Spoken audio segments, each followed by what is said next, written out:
सोच रहे होंगे कि काफ़ी दिनों से मेरी वीडियो नहीं आई और लास्ट वीडियो मेरी करवा चौथ पर ही थी। मैं आपको बताना चाहती हूँ कि करवा चौथ के एक दिन बाद ही मेरी जो मदर इन लॉ थी वो एक्सपायर हो गई थी। और ऐसा कुछ नहीं लगता था कि वो ऐसा जल्दी एक्सपायर हो जाएंगी या कुछ ऐसा, उनकी तबीयत भी ख़राब नहीं थी, उनकी तबीयत बिल्कुल ठीक थी। लेकिन 1-2 दिन के अंदर अंदर ही उनकी कंडीशन बड़ी ख़राब हो गई थी। मैं आपसे शेयर नहीं कर सकी क्योंकि अभी मैंने वीडियो बनानी स्टार्ट ही की थी और मुझे लगा था कि मैं धीरे धीरे करके अपने घर के सारे मेंबर से आपको मिलाऊंगी, लेकिन अफसोस कि मैं उनसे आपको नहीं मिला पाई। और करवा चौथ वाले दिन उनकी तबीयत काफ़ी ख़राब हो गई थी और इसी वजह से मैंने जो करवा चौथ की कथा थी वो भी घर पर ही रखी थी।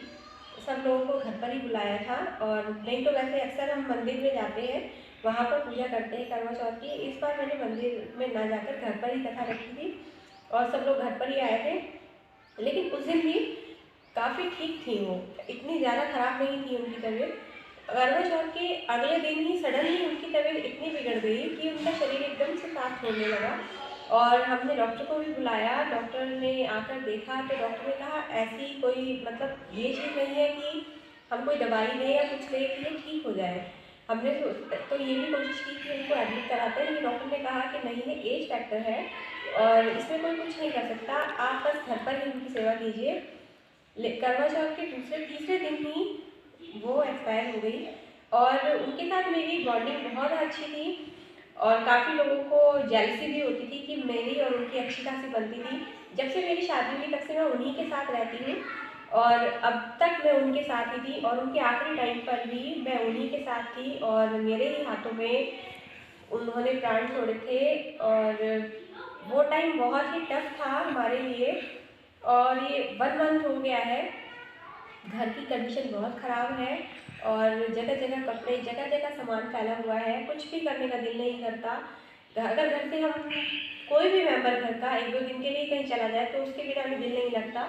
तो वो तो हमारे घर की एक मेन हेड थी समझ लीजिए और उनके बिना लाइफ बहुत ही मुश्किल से कट रही है। हर टाइम अब भी उनकी ही आवाज़ आती रहती है, जैसे हम सोते थे या सोकर जैसे सुबह हमारे उठने का टाइम होता था उनकी आरती हो रही होती थी, तो वही आवाज़ अभी तक मेरे कानों में सुनाई देती है। और मेरे हस्बैंड भी काफ़ी उनके साथ उनकी अटैचमेंट थी, उनको बहुत प्यार करती है वो, आपस में उनका भी बहुत ज़्यादा था। और हम घर के सबसे छोटे बच्चे हैं। मेरी बड़ी 2 जेठानियाँ भी हैं, लेकिन उनके साथ नहीं था इतना जितना उनका प्यार मेरे साथ था। मेरे जो फादर इन लॉ थे वो भी मुझे बहुत प्यार करते थे और मेरे हस्बैंड के साथ काफ़ी अच्छी बॉन्डिंग थी उनकी। मुझे वो बहुत, अब मैं नहीं उनकी ये बात बता सकती कि मेरा उनके साथ कितना ज़्यादा लगाव था। मेरे बच्चों को भी उनको उनका बहुत प्यार मिला है और जब वो चली गई तो घर एकदम से खाली खाली सा हो गया। अभी तक दिल नहीं करता कुछ भी करने का, अगर कहीं बैठते हैं तो दिल करता है बस बैठे रहो, उन्हीं के बारे में सोचते रहते हैं, उन्हीं की बातें करते रहते हैं। लेकिन कब तक ऐसा चलेगा? अब समाज में रहना है तो समाज के साथ तो चलना ही पड़ेगा और लाइफ को भी पटरी पर लाना पड़ेगा। तो धीरे धीरे करके सब कुछ ही करना है, सारे काम करने हैं और घर का भी देखना है, बच्चों को भी देखना है, हस्बैंड को भी देखना है। तो अब शुरुआत करते हैं फिर से अच्छी। और उनकी कमी तो हम पूरी नहीं कर सकते, लेकिन उनको हम भूल भी नहीं सकते, वो हमेशा हमारे साथ है, उनका आशीर्वाद हमेशा हमारे साथ है।